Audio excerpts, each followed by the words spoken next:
Salut et bienvenue dans le podcast CM au sommet. Je suis hyper content de vous accueillir aujourd'hui. J'accueille Yann Lenen qui est spécialiste de la prospection sur LinkedIn. Je suis hyper content qu'il vienne nous retrouver encore une deuxième fois dans le podcast CM au sommet parce que je l'avais déjà invité il y a quelques temps pour un épisode sur la prospection qui était vraiment super intéressant. Et aujourd'hui, on va aborder la prospection sur LinkedIn avec un petit truc en plus. Vous allez découvrir ça dans quelques instants. Salut Yann. Salut Julien, merci de m'accueillir. Effectivement, c'est la deuxième fois et j'aime beaucoup le podcast, donc c'est toujours un plaisir de parler prospection.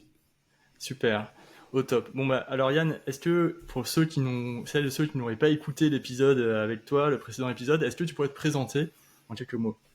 Oui, bien sûr. Alors, je suis consultant et formateur marketing digital et spécialisé en prospection, comme tu le disais. Ça fait des années, moi, que je crée du contenu pour aider les indépendants en B2B, mais aussi des commerciaux ponctuellement à générer en fait des clients, principalement sur LinkedIn. Mais je maîtrise aussi tout un tas de canaux. Moi, j'ai une chaîne YouTube avec plus de 60 000 abonnés au moment où on se parle, une newsletter avec plus de 15 000 inscrits, etc. Donc, ça fait 7-8 ans que je publie du contenu sur tout ça, que je partage différents conseils en marketing, en prospection, pour développer son activité.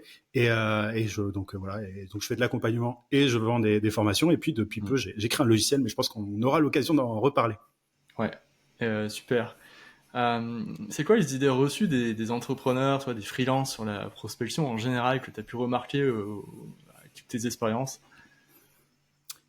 En fait, la prospection, c'est un truc qui fait peur à pas mal de gens. Le simple fait de prononcer le mot prospection, Mm. ça fait fuir des gens, tu vois, parce que Mm. on a cette idée que du vendeur de tapis, quoi, de celui qui vient frapper à Mm. la porte, du prospecteur téléphonique. Enfin, on a toutes ces images ultra commerciales, enfin très agressives. Moi, y a rien de péjoratif dans le terme commercial pour moi, mais dans la tête des gens, dans l'esprit des gens, il y a ce côté très frontal, agressif, qui est associé à la prospection. Donc il y a beaucoup de gens qui se disent voilà, la prospection c'est pas pour moi parce que je suis pas voilà, j'ai pas envie de passer pour un vendeur de carpette Mm. j'ai pas envie de forcer les gens, c'est trop intrusif. Donc il y a vraiment ce côté voilà, j'ai pas envie de faire ça, je préfère créer du contenu ou autre. Et c'est intéressant parce que c'est alors moi toutes les méthodes fonctionnent. Maintenant, Mm. je trouve qu'il y en a qui sont plus efficaces que d'autres à court terme, quoi. Mais voilà, en tout cas, pour moi, la grande idée reçue de la prospection, c'est que c'est ultra intrusif, etc. Pour moi, c'est l'approche traditionnelle de la prospection, mais c'est loin d'être le meilleur type de prospection. La bonne prospection, c'est simplement le fait de créer des conversations avec des gens qui pourraient éventuellement être intéressés par notre offre, mais il s'agit pas du tout d'être pushy, ultra agressif dans l'approche, quoi. Ouais. Ouais, c'est exactement ça, tu vois, le fait de déranger, d'avoir peur de déranger, qui bloque beaucoup de freelance. La dernière fois, dans le premier épisode de podcast, et j'invite tout le monde à aller écouter cet épisode parce qu'il est vraiment top, je trouve, sur la prospection qu'on avait fait aussi. Tu parlais pour se décomplexer, de déranger, euh, de, de se dire dans sa tête, ben, je lui fais une faveur en lui présentant une offre qu'il aurait peut-être pas eu si j'avais pas été là. Et ça, c'est vraiment une bonne méthode pour moi de décomplexer. Ouais. Ouais, parce que en fait, on a l'impression d'être, tu sais, d'être en demande quand on vend quelque chose, quand on prospecte. En fait, on a l'impression Mm. de demander de l'argent. En fait, dans l'esprit des gens, enfin, quand je dis les gens, c'est beaucoup d'indépendants, d'entrepreneurs Mm. qui sont pas à l'aise avec ça. Ils se disent voilà, je parais nécessiteux presque. C'est presque le terme. Ouais. Je suis en demande et tout. Alors qu'en réalité, pour moi, vendre, c'est servir. Quand on a une bonne offre, quand on a quelque chose de valeur à apporter c'est presque une obligation morale, si tu veux, de prospecter. C'est-à-dire que quand on peut aider quelqu'un, il faut absolument lui proposer notre offre, quoi. Donc, je renverse complètement ça. Moi, je considère que je peux être d'une grande aide aux personnes que j'approche. Donc, j'ai absolument aucun problème à les aborder. J'ai aucun problème à leur proposer mon offre. Alors, évidemment, il faut faire ça bien, de façon Mm. subtile. Il faut pas être un Mm. gros bourrin, etc. et faire Mm. comme la majorité des gens. Mais en tout cas, voilà, pour moi, c'est tout l'inverse. Vendre, c'est servir, quoi. Toi, je fais le pont avec ce que tu disais juste avant, être un gros bourrin. C'est quoi les erreurs les plus courantes que font les freelances et entrepreneurs, soit dans leur prospection sur LinkedIn? Ouais, bah il y en a pas mal. Bon, la première erreur, c'est de pas prospecter hein, déjà. Mais alors après, le gros problème que je vois, c'est le manque de régularité. C'est qu'en général, on prospecte quand on a besoin uniquement de clients. Les gens attendent un petit peu qu'il y ait le feu pour prospecter. Ils attendent le tout dernier moment. Sauf que si on est dans cette logique de que la prospection, c'est simplement le fait de créer des conversations régulièrement avec des gens. Ben, c'est un peu, enfin, s'y prendre à la fin quand on est vraiment en galère, c'est trop tard, quoi. Donc, il vaut mieux faire ça en continu, avoir une routine. Et ça, c'est un truc que quasiment personne ne fait, très clairement. Pourtant, c'est comme ça qu'on a des résultats en prospection. Donc voilà, le manque d'organisation, c'est le premier point. Le deuxième, bah, c'est simplement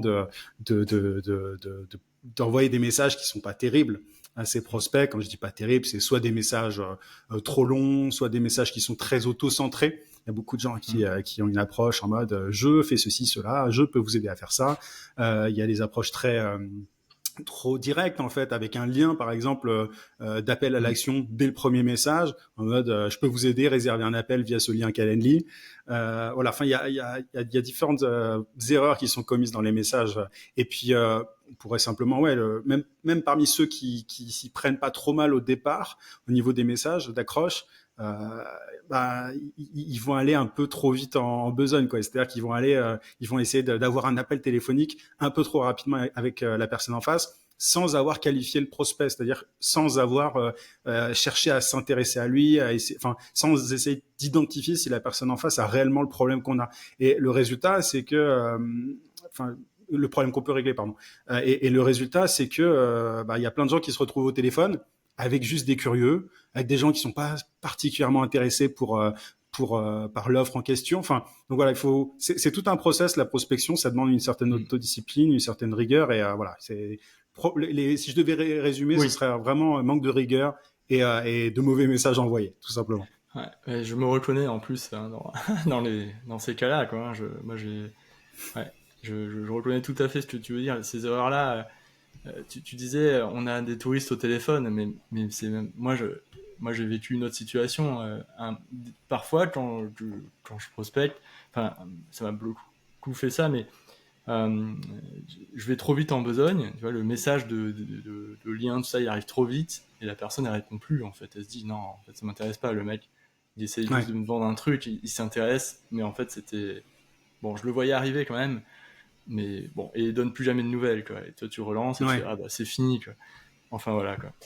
C'est en fait, il faut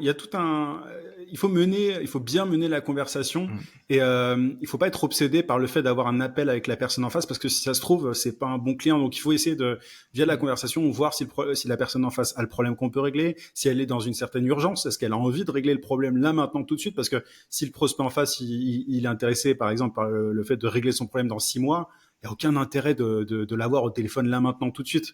On peut le noter dans son tableau, dans son CRM et le relancer plus tard. Donc, il y a pas mal de cases à cocher finalement. Et je trouve qu'on est un peu trop obsédé par le fait d'obtenir des calls. Tu sais, il y a sur les réseaux, sur LinkedIn par exemple, tu vois pas mal de personnes qui disent oh, moi j'ai 40 calls chaque semaine, etc. avec des prospects.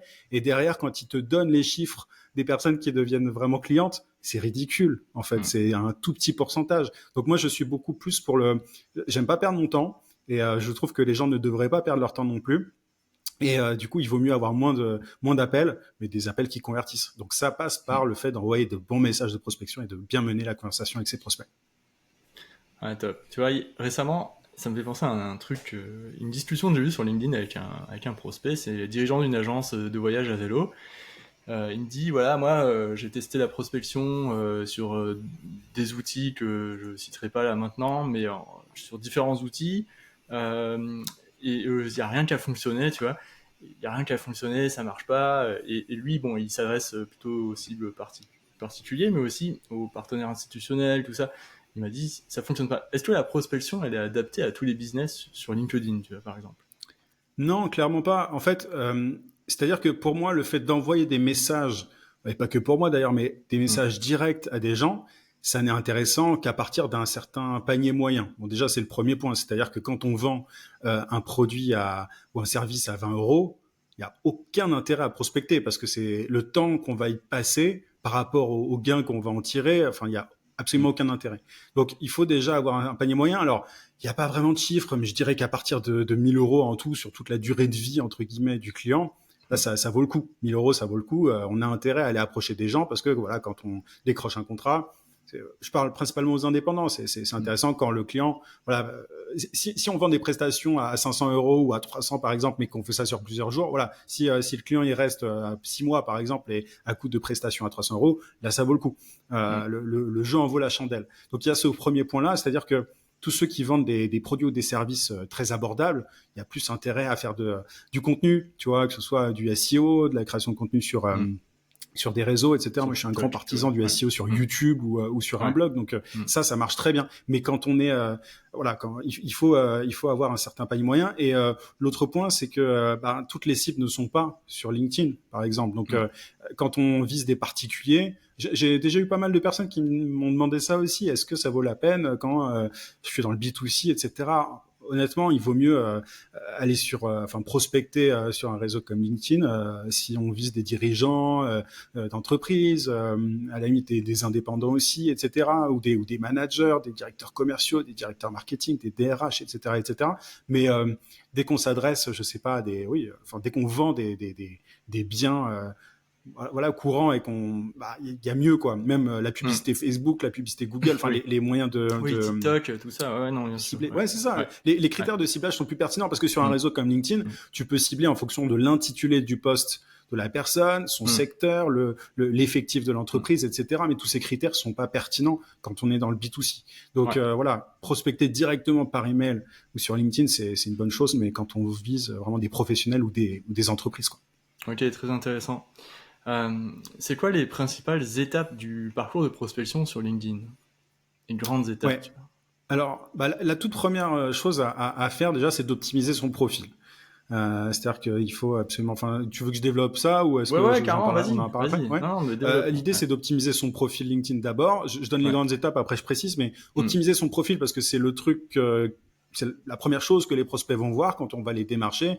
Les plus intéressés vont cliquer sur notre profil pour voir ce qu'on propose, ce qu'on fait, etc. Donc, il faut bien l'optimiser.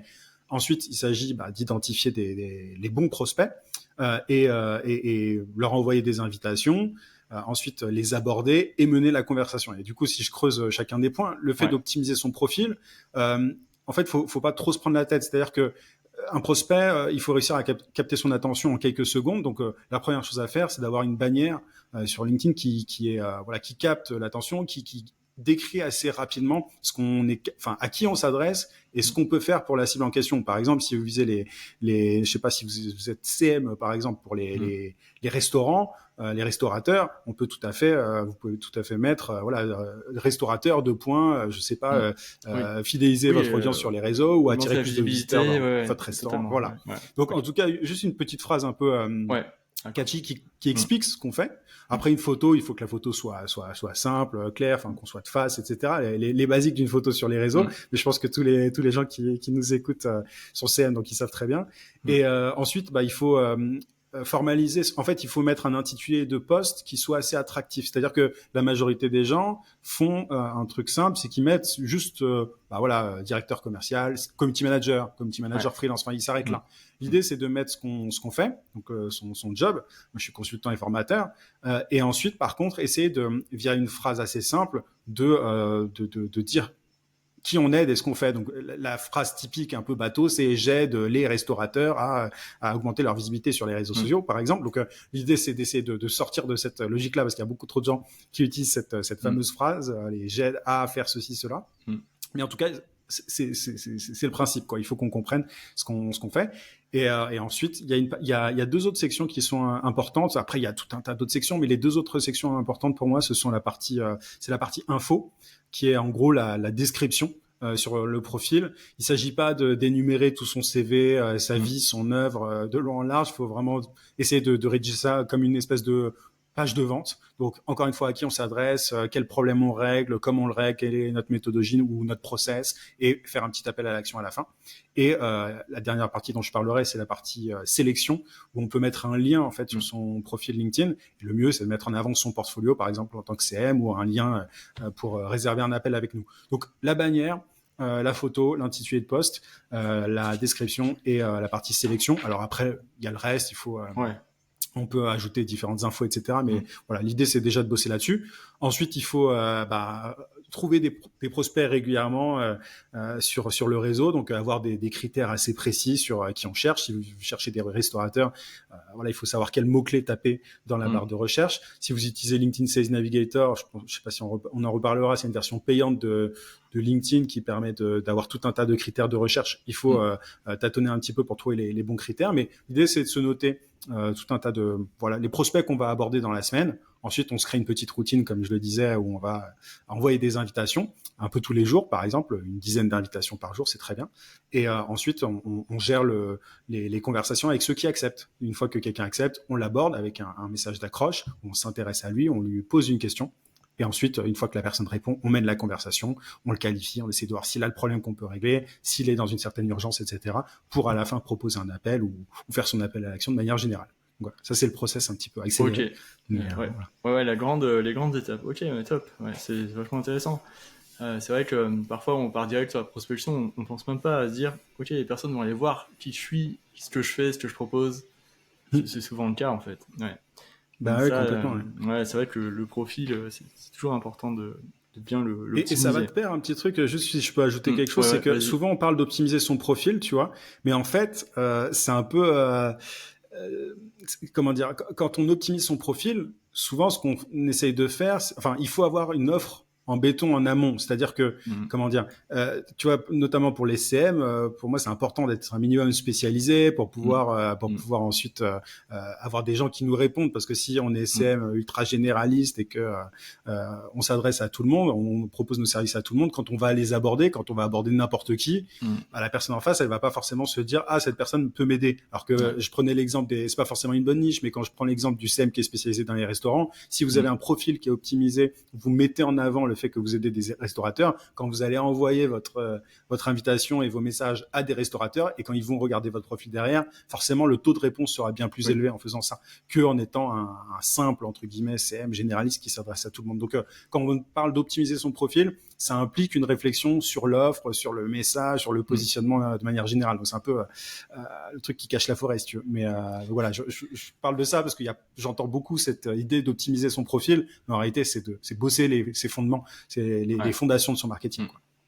D'accord, ouais, c'est super intéressant parce que c'est vrai que tout ça fonctionne ensemble. Souvent on se dit il faut optimiser le profil pour la création de contenu, mais en réalité c'est pour tout, quoi. Prospection, création de contenu, ouais.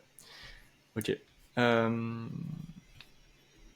Du coup, c'est la base en fait. Ouais. Oui, c'est la base, c'est vrai. Et puis, c'est pas parce qu'on le fait une fois qu'on n'y revient plus jamais, quoi.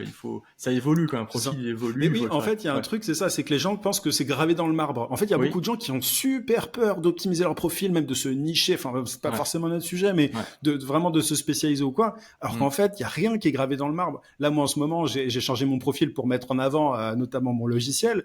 Mais dans 3 jours, je peux complètement changer si j'ai un autre objectif business. Enfin, donc, il faut pas se dire que voilà tout va rester fixé, etc. Je veux dire, le marketing ça bouge, le marché bouge aussi, nos envies changent.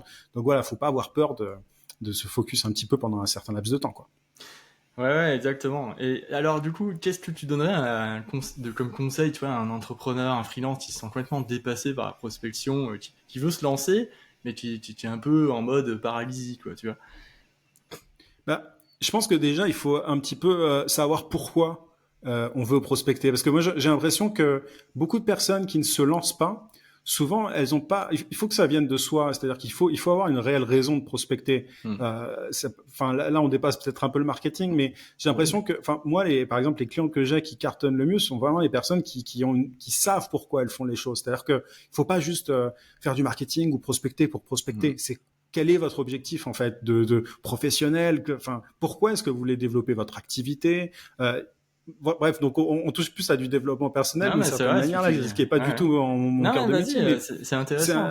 C'est un truc moi que je vois, c'est que je pense que les personnes qui arrivent à avoir cette régularité, à prospecter et tout, sont des personnes qui savent pourquoi elles font les choses. Moi, quand j'ai démarré la prospection il y a quelques années, moi c'est comme ça que je me suis spécialisé sur LinkedIn, c'est que j'avais une réelle raison. En fait, pour la petite histoire, j'étais indépendant depuis quelques mois, j'étais parti en vacances au Liban à l'époque, super voyage, etc. Je rentre de vacances Et là, j'ai un courrier. Et c'était l'époque où le plafond de la micro-entreprise était vraiment très bas, etc. Et je reçois un courrier qui me dit en gros, parce que vous avez dépassé le plafond, en fait, vos charges, c'est plus du tout les mêmes. Je me rappelle plus, j'ai pas les noms, etc., les termes Hmm. administratifs, mais à l'époque, je payais vraiment pas grand-chose. J'avais l'art, je crois, un truc Ouais, comme ça. Enfin, l'acre. j'avais Ouais, ouais. 5-7% de charges en Oui, tout. ouais. Donc c'était génial. Sauf que Hmm. à cause de ce dépassement, qui en plus c'était une erreur, j'avais trop déclaré. En fait, j'ai fait l'erreur que personne ne fait. J'avais déclaré un peu trop, sans Hmm. faire exprès. Et Hmm. en fait, à cause de ça, je suis passé à environ 60% de charge en tout. Sauf que moi, je gagnais Ouais. pas des fortunes à l'époque. Et le Hmm. problème de ça, c'est que ça mettait vraiment mon activité en péril. Et du coup, en fait, la question c'était bon est-ce que je cherche un job ou alors est-ce que j'essaye de développer mon activité. Donc, et c'est là que je me suis beaucoup intéressé à la prospection, à LinkedIn, etc. Et c'était ça mon moteur en fait, ce qui m'a vraiment animé. C'était, je voulais pas du tout retourner dans le salariat. Il y a rien de mal à être salarié. Moi, Hmm. c'est pas mon truc. Donc, Hmm. ça m'a vraiment motivé, ça m'a boosté. Et c'est ça qui a fait que j'ai pu avoir la régularité, l'autodiscipline nécessaire, etc. Donc, moi, c'est ce qui m'a drivé. Et ensuite, voilà, les choses se sont enchaînées. Mais du coup, j'avais ce moteur-là. Et je pense que c'est important de bien être au clair sur Hmm. pourquoi on fait les choses et pas le faire juste de façon mécanique et le faire parce qu'il faut le faire. Il faut vraiment se poser la question de pourquoi. Et ensuite, l'idée, c'est, encore une fois, on en a un petit peu parlé, mais d'avoir cet état d'esprit de si vous avez quelque chose à apporter, de valeur, vous êtes utile. Enfin, il y a rien de mal du coup à démarcher. Et si vous avez ce syndrome de l'imposteur, vous vous formez chez Julien pour justement avoir de vraies compétences en tant que CM Hmm. et ne plus avoir ce syndrome de l'imposteur, parce qu'il y a beaucoup de ça en fait. Il y a beaucoup de gens qui ne prospectent pas parce que ils osent pas. Ils osent pas parce qu'ils n'ont pas confiance en leur offre, et ils n'ont pas confiance en leur offre parce Hmm. qu'ils n'ont pas les compétences suffisantes en fait. Donc voilà un petit peu Ouais. ce que je pourrais dire là-dessus. Ouais, c'est très intéressant. En fait, moi, je vais raconter aussi un peu mon histoire par rapport à la prospection. J'ai toujours eu une peur bleue, mais profonde de prospecter. De- Depuis, je me suis lancé en freelance en 2019 et j'ai jamais prospecté. Et ça a changé là à la fin de l'année dernière, en fait, il y a 6 mois. Je me suis dit, bon, ben maintenant, voilà, je change beaucoup de région, parce que je n'aurai jamais 3 ans au même endroit. Et il faut que je renouvelle mon cercle de relations professionnelles à chaque fois, et je recommence un peu tout le début, tu vois, ça fait genre 1 an et demi que je suis à Toulon, là, et je me suis dit, bon, il faut que j'y aille maintenant, je peux plus reculer ou quoi, il faut que je prospecte. Mais j'avais un blocage encore il y a 6 mois, et je me suis dit, ok, pour soulager mon blocage, pour essayer de sortir de moi-même, je vais tester une nouvelle approche. Et j'ai complètement changé mon approche commerciale. Je me suis inscrit dans genre 4 ou 5 réseaux différents, des réseaux genre d'entrepreneurs, quoi, d'entreprises, CCI, tout ça, BNI, enfin j'ai tout, je me suis inscrit partout, tu vois. Et j'ai commencé à aller dans ces événements-là. Je me suis dit, il faut que je sorte de moi-même, il faut que je discute avec les chefs d'entreprise pour voir c'est quoi leurs problématiques réelles, tu vois, qu'est-ce qu'ils ressentent par rapport aux réseaux sociaux, tout ça. Et je l'ai fait, et j'ai discuté avec énormément de chefs d'entreprise depuis le début de l'année, là, des directeurs commerciaux, responsables marketing, des gens avec qui je parlais jamais auparavant en direct. Et là, je l'ai fait à ces événements-là.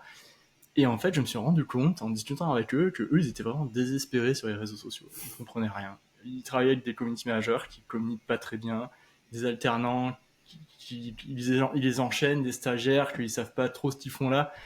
Et la plupart des entreprises, des dirigeants que j'ai rencontrés à ces événements, ces soirées, ces petits déj, ces trucs thématiques, en fait, ils ont beaucoup de mal à comprendre les réseaux sociaux. Ils sont complètement dépassés, mais ils savent que c'est essentiel, tu vois. Et là, je me suis dit, ok, en fait, je comprends maintenant c'est quoi leur problématique. Je vais retourner sur LinkedIn parce que je comprends quelles sont leurs problématiques profondes par rapport à leurs objectifs, visibilité, recrutement, tout ça. Et je vais attaquer sur LinkedIn avec cet angle de vue-là, tu vois. Et je pense que c'est ça qui m'a remis un peu. Des fois, on est très centré sur auto-centré, comme tu disais, hein, sur Ouais. nous-mêmes. Et quand on est centré sur nous-mêmes, on se dit, oh, je vais essayer de créer une offre, je vais essayer de créer un truc et tout. Mais en fait, quand on est tout seul, c'est pas bon, quoi. Et je pense que la prospection, comme tu dis, il faut que ça ait un sens. Et moi, le sens, je pense l'avoir trouvé un peu là sur mon offre Calliope pour les dirigeants, mais les community managers aussi, je discute beaucoup avec eux et je sais qu'ils ont d'autres problématiques, comme tu disais, hein, le syndrome de l'imposteur, etc. Donc il faut, pour prospecter, il faut pas hésiter à aller voir les gens, je pense. Si on n'arrive pas très bien à le faire aussi sur LinkedIn, déjà commencer par aller discuter en réel avec les gens, quoi, autour de soi, quoi. Je sais pas c'est quoi ton point de vue à ce sujet.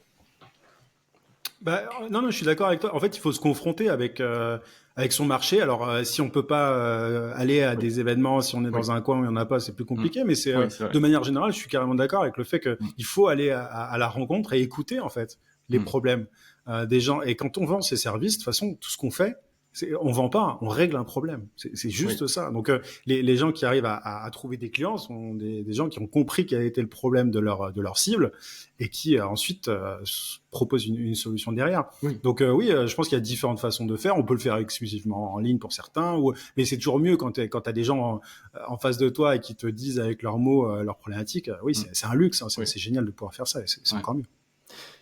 Ouais. Bon, j'expliquerai plus dans une autre fois comment je fais pour aborder ces personnes-là, à moins que bon, ça soit intéressant d'en parler là, mais peut-être qu'on va parler de ton outil qui est, je trouve, qui aide vraiment à aborder les gens, parce que je l'ai testé en fait. On va parler de ton outil. Alors, tu veux peut-être l'annoncer quand il s'appelle, que c'est marrant du Oui, coup. alors il s'appelle Yann. Alors moi je m'appelle Yann Y-A-2-N. Mon outil s'appelle Yann I-A-N-N. C'est un petit jeu de mots entre IA, intelligence Voilà. artificielle, et mon prénom évidemment. Mhm. Parce que je me suis dit, c'est pas un délire mégalo. Mhm. Je me suis dit tiens, enfin vu que je forme beaucoup de gens à la prospection, je me suis dit bon, ce serait quand même pas mal de me dédoubler et Mhm. d'écrire les messages pour les gens, mais sans être là. Et donc grâce à l'IA, grâce à l'intelligence artificielle, c'est un Mhm. truc qu'on peut faire. Donc c'est un outil qui, si tu veux que je le décrive un petit peu, c'est un Ouais, outil qui ouais, c'est vachement intéressant. Vas-y, qui, décris-le. qui Ouais. permet Ouais. en fait de créer Mhm. des messages de prospection LinkedIn authentiques et efficaces en quelques clics, quoi. C'est-à-dire que euh, vu que pas mal de gens ne savent pas quoi dire à leurs prospects, comment les aborder, quel message d'accroche envoyer et quoi répondre à chaque étape de la conversation avec le prospect sur LinkedIn, j'ai créé cet outil pour faire exactement ça. C'est-à-dire qu'on peut, en un clic, générer Mhm. un message d'accroche qui est personnalisé, qui semble humain en fait et ultra Mhm. naturel. Et ensuite, une fois qu'on parle avec un prospect, on peut savoir quoi lui dire à chaque étape en utilisant cet outil. C'est une extension Chrome qui se plug directement à LinkedIn. J'ai sorti ça il y a pas longtemps, là, c'est tout Mhm. frais. Mhm. Donc voilà, pour répondre à ce problème-là, pour rendre la prospection facile en fait, en faire vraiment un jeu d'enfant, parce que j'étais très frustré par le fait que autant de personnes aient du mal à savoir quoi dire au prospect, Mhm. quoi répondre, Mhm. etc. Donc là, j'ai cherché une solution définitive à ce problème-là. Ouais, ben, il y a un truc aussi que t'as pas dit, mais parce que moi ça fait longtemps que je suis tes contenus, mais t'essaies toujours de dire voilà, il faut pas utiliser, enfin il faut éviter d'utiliser au début les outils d'automatisation, il faut essayer d'avoir une approche humaine, et je pense que ton outil, tu l'as bien paramétré pour que ouais, l'approche soit humaine vraiment quoi. Euh, En fait, ouais, en fait, le truc, c'est qu'il y a beaucoup d'outils d'automatisation, tu vois, qui existent sur LinkedIn. Il y en a plein, on en connaît plein. Je vais pas citer de noms, mais ouais, on en connaît plein des outils ouais. d'automatisation. J'en ai moi-même parlé sur ma chaîne YouTube, Mm, etc. Et le truc, c'est que moi, j'en ai utilisé sans problème. Et le truc, c'est que pour en tirer profit, pour réussir à avoir des résultats avec les outils d'automatisation, c'est possible, hein, mais il mm, faut être balèze en marketing. Et mm, c'est pas pour, il y en a plein, il y a plein de gens qui sont balèzes en marketing et qui mm, font les choses bien, mais la majorité des gens qui utilisent ces outils-là, et je le vois tous les jours, je reçois des messages de prospection. Ils n'ont pas en fait les fondations pour. Ils ont pas forcément les connaissances en copywriting nécessaires, mm, en stratégie marketing, etc. mm, Donc il y a beaucoup de gens qui envoient des bouteilles à la mer avec ces outils-là, qui balancent des messages génériques impersonnels, très directs, très agressifs, en mode on peut s'appeler, etc. Ils comptent juste sur le volume en faisant ça. Ils comptent sur le petit pourcentage, et encore c'est gentil, de mm. personnes qui répondront derrière. Donc mon outil permet c'est un outil qui est pas 100% automatisé. Moi, j'appelle ça de la persommatisation. C'est de la personnalisation couplée à de l'automatisation. C'est un mix en fait. C'est de la semi-automatisation, c'est-à-dire que c'est l'outil qui génère les messages pour l'utilisateur. Et ensuite, il faut l'envoyer à la main. Alors après, il y Mm, aura peut-être des évolutions sur cet outil. Au moment où on se mm, parle, en tout cas, c'est ça. Mais du coup, c'est pour moi, le but, c'était d'aider à obtenir plus de réponses avec une approche 100% personnalisée et sans y passer des heures, quoi, sans avoir à se taper tout le profil du prospect, à regarder tout ce qu'il fait, etc., mm, pour ensuite trouver la petite phrase d'accroche mm. qui fera le boulot, quoi. Bah ouais, on en parlait juste avant. On a deux approches différentes d'utilisation de ton outil. Tu vois, tu l'utilises d'une manière que moi je savais pas qu'on pouvait l'utiliser comme ça, mais moi je préfère C'est ma drôle. manière à moi pour l'instant. Donc Ouais. je vais en Moi, parler. ça me va, hein, tant que ça marche pour toi, c'est cool. Ouais, voilà. En fait, ton outil il permet de. Alors moi je savais pas que c'était pas pour ça, mais moi je l'utilise pour générer le le message d'accroche de 340 caractères max, l'invitation en fait. Et en note d'invitation, ouais. Voilà, j'enlève la partie genre merci pour, enfin c'est une autre partie qui s'utilise pour après, mais moi je l'utilise en mode invitation parce que, enfin moi je préférerais que moi qu'on me fasse une invitation à moi avec un petit message, tu vois. Ouais, Voilà, complètement. c'est un peu, mais toi t'avais l'air de dire autre chose. Alors vas-y. Ouais, pour contextualiser un peu, en fait, c'est alors juste l'outil, c'est yann.app, c'est app. Derrière, c'est pas, Ouais. c'est iann.app, c'est pas .com. Okay. Et pour la version française, il y a une version française, c'est un /fr. En fait, l'outil de base, je l'ai pensé de la manière suivante. L'idée, c'est qu'on envoie des invitations sans ajouter de notes. La raison, c'est que il a été prouvé par pas mal de personnes que quand on fait ça, en général, on a un taux d'acceptation qui est plus élevé. Voilà, c'est la seule et unique raison. Mais du coup, je trouve ça plus simple aussi en termes de process, de cliquer juste sur se connecter, ajouter, inviter sans note personnalisée. C'est plus fluide. Et ensuite, une fois que la personne a accepté notre invitation, là, on peut utiliser l'extension Yann. Du coup, on va sur le profil, pardon, je vais y arriver, de la personne. On clique sur l'extension. Ensuite, le logiciel génère un message d'accroche et on envoie ce message d'accroche à la personne pour engager la conversation. Toi, ce que tu fais, c'est que ce message d'accroche que j'utilise moi après acceptation de l'invitation, tu l'utilises en note personnalisée. C'est tout à fait possible. C'est un truc que j'explique aussi dans la vidéo de démo. Quand on enlève la toute première phrase qui est donnée par l'outil, parce que chaque message d'accroche généré par l'outil commence par merci d'avoir accepté l'invitation ou en tout cas un remerciement par rapport à l'acceptation. Donc tu peux tout à fait utiliser ça comme ça en enlevant cette phrase-là, et ça permet de faire une invitation ultra personnalisée. Alors effectivement, c'est beaucoup plus, ça permet de qualifier le prospect et tout. La seule contrepartie, c'est que vous allez avoir moins d'acceptation en faisant ça. Mais voilà, l'idée c'est de tester de toute façon ce qui fonctionne pour nous avec sa cible, etc. Dans certains domaines, les gens sont tellement bombardés qu'ils se disent que s'ils ont une note personnalisée, on va leur vendre un truc. Alors après, le logiciel permet d'envoyer un message d'accroche qui est soft, qui est vraiment pas agressif ou quoi, donc ça c'est pas un souci, mais faut regarder simplement ce qui nous convient le mieux. Les deux marchent. Moi j'aime bien l'approche invitation d'abord et message d'accroche après, mais si ça marche pour toi directement avec le message d'accroche généré par le logiciel, c'est top. En fait, ouais, moi je pense qu'il faut tester les deux. Moi, des fois avec le message d'invitation, la personne n'accepte pas, mais c'est pas parce qu'elle accepte pas, c'est qu'elle a pas vu. Et moi, des fois, 2 mois plus tard, la personne accepte, mais 2 mois plus tard. Donc je me dis, bon, cool, ça veut dire qu'en fait, elle va jamais sur LinkedIn en réalité. Quoi. Ouais, il y a des gens qui sont pas très actifs. Voilà, donc en gros, ça veut rien dire. Mais je vois ce que tu veux dire. Quand tu es dans le volume, enfin, ça dépend de ton approche. Ouais, je pense que quand tu es dans le volume, c'est sûr que, comme tu dis, tu vas gagner du temps. Et si en plus tu sais, grâce à des études, que le taux d'acceptation est plus élevé quand il n'y a pas de message, voilà, gros, mais ouais. Bon, moi je teste notre approche, puis je vais voir. Hein. Non mais t'as raison. Ouais. Et puis il y a des gens qui préfèrent personnaliser aussi. Moi j'ai pas de là-dessus. Franchement, il y a pas de. Ouais. Ça dépend vraiment. C'est au cas par cas et ça dépend aussi de ce que les gens préfèrent faire. Si on veut personnaliser sa note, en tout cas le logiciel permet de le faire. Faut juste enlever le petit merci d'avoir accepté mon invitation et ça fait le job. Mais en tout cas, avec ce logiciel-là, l'avantage c'est qu'on n'a pas à envoyer autant de messages que si on ne personnalisait pas quoi. Enfin, le gros intérêt de la personnalisation, c'est qu'on peut avoir plus de retours et voilà de conversations avec des prospects en envoyant moins de messages parce que c'est un peu le principe de réciprocité quand la personne en face se dit ah bah tiens cette personne a pris le temps de regarder mon profil, s'intéresser à moi, etc. La personne inconsciemment va se dire je vais lui répondre quand même. Tu vois. Oui, ça c'est vrai. Y a un truc qui est intéressant aussi, c'est la partie, tu l'as dit, où tu écris, tu paramètres l'outil pour ton objectif. En fonction de ton objectif, ça c'est intéressant, parce que c'est vrai que tu peux mettre ton objectif recherché après cette conversation. Donc là, il faut bien comprendre pourquoi du prospect, comme tu l'as dit tout à l'heure. Et ça, c'est vrai que c'est top, parce que l'outil, il vient en douceur. Et en fait, quand tu utilises cet outil, et que tu as mis ton objectif à la fin, et ben tu captes en fait que dans tous tes autres messages avant, quand tu n'utilisais pas l'outil, tu allais beaucoup trop vite. Parce que l'outil, enfin, les étapes, il les met, il va en douceur vers le point, et là, c'est intéressant aussi, parce que tu montes en compétence en réalité, quoi. En fait, l'outil te forme d'une certaine manière aussi à la prospection. C'est ta manière à toi de prospecter en réalité. C'est ça. En fait, moi j'ai. Ouais.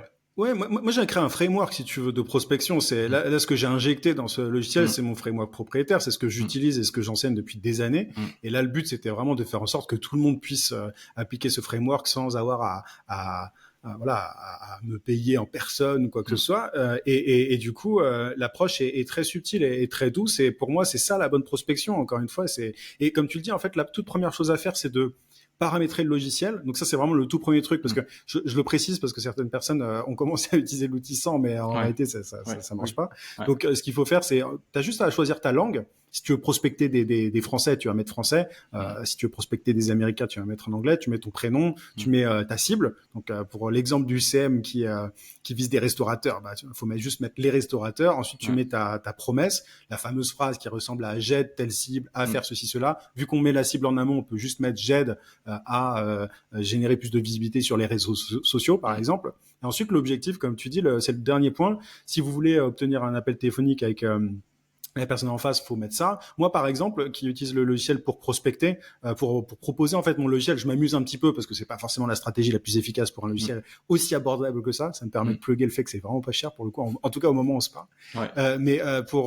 Donc je m'amuse là-dessus. Et ce que je mets, c'est comme objectif, c'est faire accepter à la personne de recevoir la vidéo de présentation de mon logiciel au lien, et je mets le lien entre parenthèses. Donc c'est-à-dire que dès que quelqu'un semble intéressé, le logiciel, quand je clique sur générer, il propose directement la vidéo de présentation. Donc moi, je sais que l'objectif ultime, final, c'est que la personne prenne une version d'essai au logiciel, mais mon objectif premier, à court terme, c'est que la personne voit la vidéo de présentation, parce que la vidéo de présentation permet de convaincre ensuite la personne de faire un essai. Donc en fait, en fonction de ça, c'est une stratégie qui est un peu plus avancée en marketing, mais si vous avez un lead magnet ou quelque chose à proposer à la personne en face avant de lui proposer au service ou quoi, vous pouvez tout à fait le faire. On peut tout à fait dire ou voilà, je veux proposer une démo en live à mon prospect. Enfin, si c'est ça l'objectif, parce qu'on a un SaaS par exemple, c'est un truc qui est faisable aussi. Donc faut juste mettre quel est son objectif final, un call, envoyer une ressource ou quoi, et le logiciel s'adapte à cet objectif-là, quoi. Ouais, tu vois, ça, j'ai testé le rendez-vous téléphonique pour l'instant, mais c'est vrai que j'avais pas imaginé. En fait, je m'étais dit comment je peux faire pour envoyer vers un lead magnet, enfin, une ressource que j'ai créée. Et ok, là, tu viens de donner la réponse, donc c'est intéressant. Tu peux carrément le faire, ouais. Tu peux carrément le faire. Un bon lead magnet en lien avec le problème que tu règles avec ta cible. Et comme ça, c'est encore plus subtil, c'est encore plus doux comme approche. Ça permet d'avoir. Moi, je suis très fan de cette approche-là, d'envoyer un lead magnet. Ça peut être une vidéo, un guide PDF, peu importe. Mais ça permet vraiment derrière de chauffer en fait le prospect, de lui donner envie de profiter de nos services. Comme tu disais tout à l'heure, des fois, tu sais pas si c'est la bonne personne. En réalité, si t'envoies ce lead magnet, cette ressource, et que en plus t'as mis en place un petit tunnel sur ton site web qui redirige, qui éduque le client, tout ça, bah là c'est intéressant parce que tu peux mixer les deux. Ouais. Ok, intéressant. C'est quoi alors toi, tu proposes une version d'essai de 7 jours sur cet outil. Quel résultat concret on peut espérer obtenir en 7 jours? Voilà. C'est une question assez intéressante parce que ça va dépendre. En fait, je vais répondre le truc bateau que tout le monde répond, mais ça dépend. En fait, on peut autant décrocher des contrats en 7 jours qu'obtenir des réponses que ne rien n'avoir du tout. En fait, il y a tellement de paramètres que moi, je suis pas du genre, j'ai jamais fait ça de toute façon à promettre la lune comme ça en 7 jours. De toute façon, la prospection, c'est quelque chose qui est long terme. C'est-à-dire que c'est à partir du moment où on prospecte, c'est un truc qu'il faut faire pendant. Faut se dire qu'on le fait pour les mois et années à venir. Donc 7 jours, ça permet simplement déjà de voir comment fonctionne l'outil, les messages qui sont générés par l'outil, et d'avoir de premières réponses. Tu me disais que toi, tu avais déjà eu des retours en 7 jours de la part de prospects. On peut tout à fait obtenir des appels téléphoniques aussi dans les 7 jours. Ça dépend aussi du volume qu'on fait en prospection. Donc il y a tout un tas de critères. Maintenant, voilà, ça dépend des efforts de chacun, du domaine, de la concurrence dans le domaine et tout. Mais en tout cas, en 7 jours, on peut tout à fait avoir de premières conversations au moins avec des prospects qualifiés, quoi. Ouais, non, mais moi, ce que j'ai observé en 7 jours, c'est que le taux d'acceptation est plus élevé que quand je le fais à la main. Déjà, donc ça, c'est un gros gain de temps, je trouve. Et puis, j'utilisais des outils d'automatisation, j'ai testé plein de messages différents qui fonctionnaient plutôt pas trop mal aussi. Mais là, le taux d'acceptation est quand même... moi, je suis pas sponsorisé par l'outil, d'ailleurs, je l'ai invité comme ça, mais ce que je veux dire, c'est que le taux d'acceptation est plus élevé, quoi. Voilà. Je l'ai remarqué. Avec la note personnalisée. Avec la note personnalisée, ouais. Et du coup, je trouve ça vachement intéressant. Et j'ai testé tout type de cibles. J'ai testé des dirigeants, des directeurs commerciaux, des responsables marketing, d'autres CM. Ouais. Bon, bah voilà. Du coup, je trouve ça vraiment pertinent, quoi. D'ailleurs, est-ce qu'il faut avoir un compte LinkedIn Premium pour utiliser Yann, ou on peut faire sans? Et est-ce que tu peux faire un petit rappel des comptes Premium, qu'est-ce que c'est, tout ça? Ouais, alors non, c'est pas du tout obligatoire d'avoir la version premium de LinkedIn. Vous pouvez tout à fait utiliser la version normale de LinkedIn parce qu'on peut envoyer des messages de toute façon à des prospects sans avoir de compte premium. Maintenant, le souci qu'on va avoir, c'est qu'en termes de recherche de prospects, en utilisant la barre de recherche, au bout d'un moment, on va être limité quand on utilise la version gratuite de LinkedIn. Donc, on va pas pouvoir faire un énorme volume. La limite, tu sais ce que c'est ouais, environ. Alors, en termes de recherche, il me semble qu'elle est vraiment faite. Moi, ça fait des années que j'ai plus la version gratuite de LinkedIn, donc je sais que c'est vraiment un souci au niveau au niveau du volume de recherche. Je pourrais pas te dire exactement. Il me semble qu'au bout de 2 pages, un truc comme ça, tu peux plus chercher beaucoup de prospects. Maintenant, en fait, les limites surtout, c'est les invitations. Le nombre d'invitations hebdomadaires, il est de 100 environ.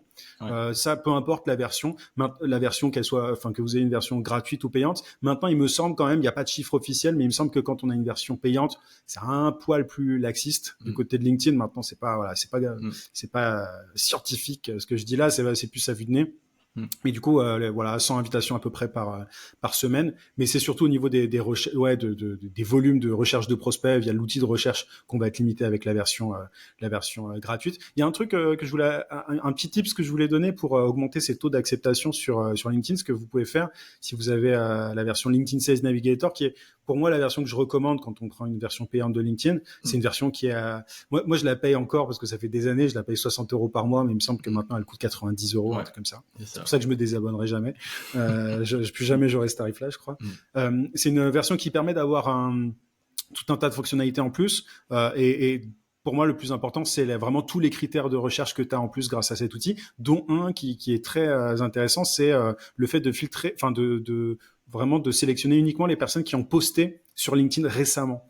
Et en fait, quand on sélectionne ces posts sur LinkedIn, il me semble le nom de ce critère, de ce filtre, et quand on l'utilise, en fait, ça permet de ne voir dans la liste que des personnes qui ont publié dans les, je sais plus si c'est les 30 ou les 60 derniers jours. C'est pas 90 jours, je sais plus.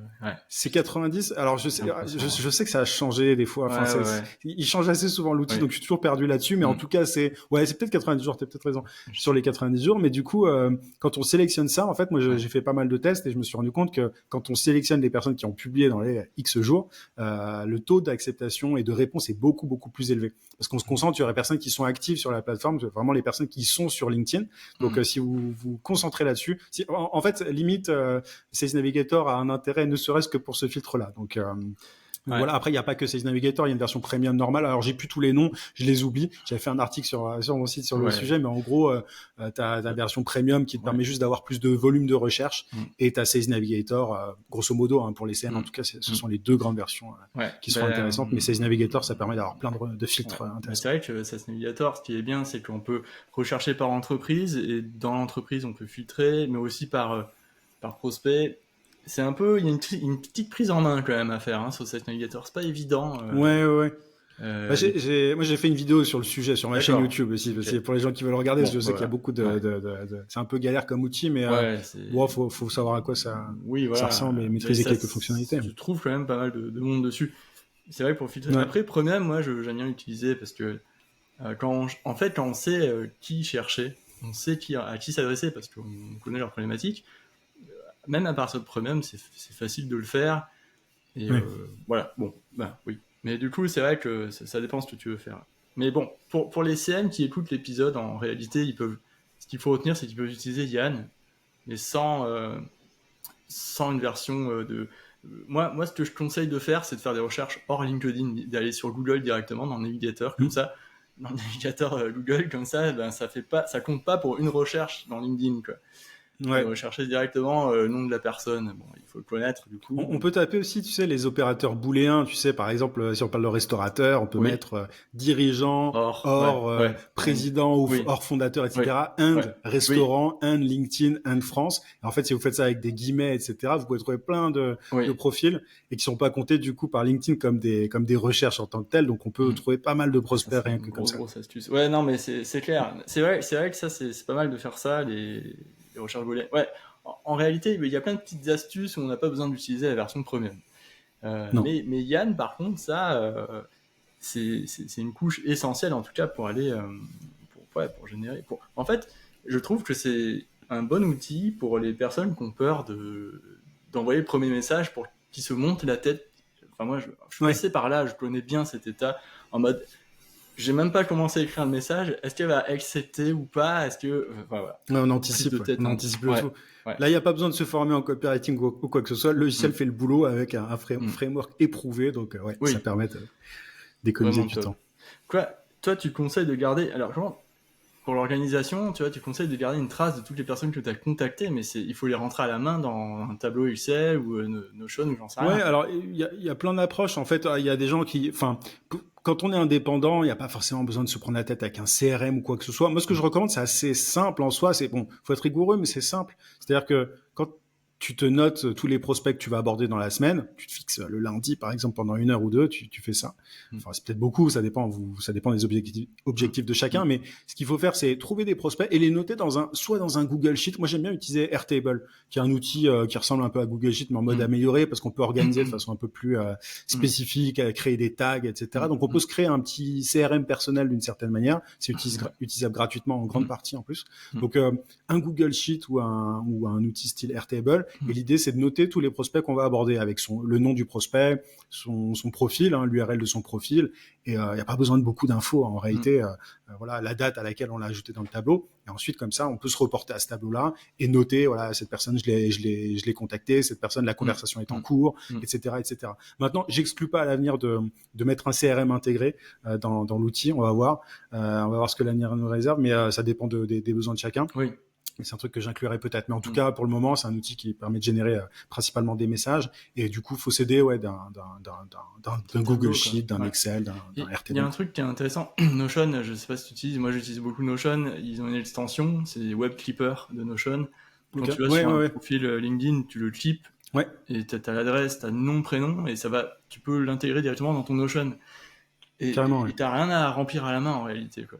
Ça, oui, c'est vrai, t'as raison. Ouais. Donc du coup, c'est un bon outil pour ça. J'avoue que j'utilise très peu Notion. Moi, c'est un outil qui me gonfle un peu perso parce que c'est un peu usine à gaz. Mais il y a beaucoup de fans et je comprends complètement l'engouement. Et c'est vrai que ton astuce là est top pour gagner du temps par rapport à ça. Ouais. Ajouter le contact dans le CRM Notion automatiquement avec l'extension Chrome. Moi, je m'étais créé un CRM sur Notion, un CRM manuel, on va dire, où j'envoyais ces web clippers là et ça va dans l'invitation. Et en fait, moi, j'en avais marre de faire les manips. Moi, j'avais juste à décocher certaines cases. Et le prospect, enfin la petite carte, elle passait dans la colonne suivante, genre invitation, ensuite conversation, rendez-vous. Et là, je m'étais construit tout un petit système comme ça sur Notion. Et en plus, il y a des petites automatisations. Et en fait, je m'étais créé un petit CRM, quoi, en gros. Ouais, carrément. Non, mais tu peux faire des trucs top comme ça. Ouais, c'était cool. Mais bon, maintenant, je suis passé sur HubSpot. Bon, voilà. Ouais. En fait, ce que je veux juste dire, c'est qu'au départ, faut pas s'embêter trop, quoi. Je veux dire, voilà. En fait, faut pas. En fait, les outils, c'est bien, et moi, j'en propose un, donc c'est pour ça que je dirais jamais du mal des outils pour gagner du temps. Maintenant, je pense qu'il faut pas non plus, comment dire. Tu sais, il y a plein de gens qui anticipent. Ouais, il me faut ça, il faut tel outil, il faut tel machin. Vous prenez pas la tête, en fait. Ouais, non, mais c'est normal, en fait. Je trouve qu'il y a beaucoup de gens qui veulent faire les choses bien et tout, quoi. Il faut pas se prendre la tête. Un Excel, ça fait le taf au début, quoi. Ouais, exactement. Ouais. Bah, tu sais quoi? Moi, j'ai arrêté Notion. HubSpot, je le fais juste pour les contacts que je vois en réel qui me donnent des cartes de visite. Mais la prospection LinkedIn, je le note maintenant que si la personne a répondu. Ouais, carrément. Donc, tu gagnes du temps comme ça. On m'embête plus, quoi. Bon, voilà. Ok, alors, combien de messages de prospection tu recommandes à envoyer par jour? Tu as dit 10 tout à l'heure. En fait, le max par semaine sur LinkedIn, c'est 100 invitations. Donc, si vous pouvez en envoyer une petite dizaine par jour, c'est très bien, quoi. Moi, souvent, vraiment, l'organisation que je recommande, c'est le lundi. Bon, après, c'est ajusté, mais le lundi, t'identifies les prospects et du mardi au vendredi, t'envoies tes invites. Donc, même, voilà, si tu peux en faire une petite vingtaine, c'est cool, quoi. Mais se rapprocher le plus possible du maximum d'invitations sur LinkedIn, c'est jamais une mauvaise chose. Et sachant qu'on peut les personnaliser avec mon outil, bah, forcément, le taux de réponse sera sympa. Ouais. Et si on fait ça toutes les semaines, on a des contrats à la fin. Si on a, voilà, une offre qui intéresse notre cible, on a des contrats. Ok. Et maintenant, quand t'as fait tout ça, tu as tout en place, tu fais ta prospection, comment tu sais que ça marche vraiment? Enfin, c'est quoi les indicateurs? Tu suis des indicateurs précis ou j'en sais rien? Comment tu sais que ça... Ouais, en fait, il y a des grands indicateurs. Ce qu'on peut se dire, c'est que un taux d'acceptation de 30% environ, c'est le minimum à atteindre pour moi. Normalement, 3 si pour vous 10, utilisez 3 pour 10, ouais. Si vous avez 3 sur 10 personnes qui acceptent votre invitation, c'est cool. En dessous, c'est qu'il y a un souci de ciblage ou vous adressez à des personnes pas actives sur LinkedIn ou autre. Donc ça, c'est un premier indicateur, si tu veux. Maintenant, ensuite, c'est un taux de réponse. Ça, c'est vraiment le minimum. Hein. Je donne les minimums. Je dis pas que vous allez avoir que ça avec mon outil. Ça sera sans doute plus élevé, mais je promets pas la lune. En tout cas, le 10% de réponses sur les personnes qui ont accepté votre invitation, c'est aussi un minimum requis. En dessous, il y a un problème. Maintenant, vous aurez pas ça normalement si vous utilisez le logiciel. Donc, 30% d'acceptation, 10% de réponse. Après, pour moi, l'indicateur principal, c'est est-ce que derrière, on a des conversations et des contrats, quoi, j'ai envie de dire. En fait, parce que parfois, on peut avoir un taux d'acceptation énorme, des réponses énormes, etc., mais derrière, ça se convertit pas. Ça se transforme pas en opportunité. Donc, pour moi, le plus important, c'est est-ce que les conversations qu'on a derrière débouchent sur un contrat? Et si c'est pas le cas, pourquoi? En fait, est-ce que vous avez des prospects juste curieux? Si c'est le cas, en fait, on peut toujours, en fonction du diagnostic, enfin, de ce qui se passe, faire un diagnostic et identifier le problème. Par exemple, si on a des contrats qui n'aboutissent pas parce qu'en fait, au téléphone, on n'a que des curieux, c'est qu'il y a un problème de qualification en amont. Donc, tu vois, en fait, il faut toujours essayer d'identifier à quel moment du tunnel de vente, d'une certaine manière, ça coince, pour ensuite savoir quel problème régler, en fait. Est-ce que c'est le ciblage? Est-ce que c'est le message? Est-ce que voilà. Donc, il y a différentes choses à régler. Mais pour moi, le plus important, c'est est-ce que les conversations aboutissent à des contrats, tout simplement. Ouais, je pense que c'est vraiment l'essentiel du truc. Ok. Un dernier mot sur Yann. Bah écoute, non, si les auditeurs sont intéressés pour essayer l'outil, je sais pas si tu le mettras en description le lien ou quoi, mais voilà, n'hésitez pas à essayer. Moi, je suis preneur aussi de tout feedback et l'idée c'est de le développer aussi en collaboration. Moi, je crois beaucoup à ça, donc je suis preneur de tout retour, etc. J'ai eu pas mal de retours aussi. Alors, je fais le tri, je regarde les trucs qui reviennent pour améliorer l'outil, mais c'est vraiment un début. Mais je suis très content déjà d'avoir de proposer ça parce que je pense que ça va enlever une épine dans le pied de pas mal de personnes. Mais voilà, encore une fois, si les gens sont chauds pour tester, ils peuvent le tester gratuitement sans avoir à mettre leur carte de crédit au départ en passant par le lien. Il y a un truc qui est intéressant aussi pour vraiment le tester gratuitement avec Premium pour bourriner à fond sur les invites. LinkedIn fait souvent des offres de 1 mois, 2 mois d'essai. Ouais, complètement. Et on peut faire un mois d'essai. Sales Navigator, tu peux aussi. Ouais, Sales Navigator, des fois, moi, il me propose 2 mois. Souvent, je prends 2 mois gratuits. Ouais, parce que j'utilise pas la version payante de LinkedIn, j'utilise plus des versions gratuites qui me fait des offres en continu, en fait. Tout le temps, il m'en fait tous les 2 mois. Je sais pas pourquoi. Je sais pas pourquoi ils continuent de me proposer. Il faut pas qu'ils écoutent mon podcast, sinon ils vont plus m'en proposer. Mais en tout cas, ouais, souvent j'ai des Sales Navigator, j'ai pu utiliser 4 mois l'année dernière quand même, c'est pas mal. Ah ouais, gratuitement. Ouais, enfin peut-être 2 mois cette année et 2 mois en 2023, c'est peut-être 2 mois par an. Premium, plusieurs fois j'ai utilisé 1 mois gratuit et tout. Ouais. Donc et puis après je fais mes petites astuces, je recherche par Google. Ouais, voilà. Comme on disait. Ouais, donc en réalité, on n'est pas obligé d'utiliser tout le temps du payant sur LinkedIn. Bon, après, si on veut passer à l'étape supérieure, c'est sûr qu'il faut. Et en vrai, le ROI, il est intéressant, je pense. Je pense qu'il faut réfléchir à ça aussi. C'est-à-dire que même Sales Navigator, c'est vrai que c'est pas donné. Moi, je me bats un peu contre un truc aussi de manière générale, c'est que je pense aujourd'hui que pour développer son activité sérieusement, il faut investir en fait. Un peu plus, tu sais, les promesses qu'on entend parfois, développer votre business sans dépenser un centime, sans dépenser d'argent, etc. Moi, j'y crois pas. Je crois que voilà, aujourd'hui, enfin, un entrepreneur, c'est aussi quelqu'un qui sait investir pour avoir un retour sur investissement. Donc, je suis très partisan de cette approche-là. Moi-même, j'ai développé mon activité en investissant, en payant des outils, etc. Donc, voilà, je le glisse un peu à droite à gauche quand je peux, mais c'est normal au départ quand on n'a pas les moyens évidemment d'essayer de faire des économies. Moi, j'ai fait en sorte que le logiciel, en tout cas au moment où on se parle, soit vraiment très abordable. La version payante, elle est à 29 € par mois sans engagement, ou alors à 290 € par an. Honnêtement, vu le retour que tu peux avoir derrière, je pense que c'est cadeau, et je suis pas sûr que je vais laisser ce tarif-là très longtemps, pour être très honnête. Donc profitez-en. Tu décroches un seul contrat ou même deux. Bah oui, c'est rentabilisé pour l'année. Ouais, non, mais c'est vrai. Tu peux faire du x10 donc, en une fois. Ouais. C'est ça. Donc voilà, mais en tout cas, oui, pas besoin d'utiliser tout de suite la version payante de LinkedIn en tout cas. Ouais. Bon, ben écoute, merci Yann. C'était un plaisir. Merci à toi pour l'invitation, c'était top. Ouais.